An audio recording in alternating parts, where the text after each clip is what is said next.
In this video, I'm going to teach you how to get more flow in your life in any activity that you do.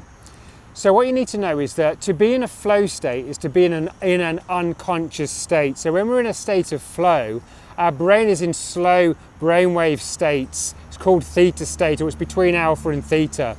So we want to get into that state in order to get into flow states, and we want to stay in that state in order to sustain flow states. So how do we become unconscious or consciously unconscious when we're performing the task we wish to flow in, i.e. writing or performing or making videos or playing the guitar, etc.?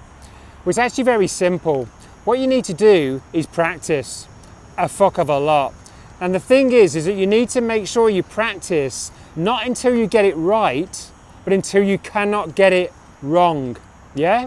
You need to practice the activity that you wish to get into unbreakable states of flow within. You need to practice to the point, well, not when you get it right, but when you cannot get it wrong. When you cannot get that activity wrong, when you cannot get that blues scale wrong, when you cannot type fast enough on that keyboard wrong, you start habitualizing that task. When you habitualize that task, it has become unconscious. When it becomes unconscious, you can start accessing the flow states and do it on autopilot. So there you go. Practice, practice, practice. Not until you get the thing right, but until you cannot get the thing wrong.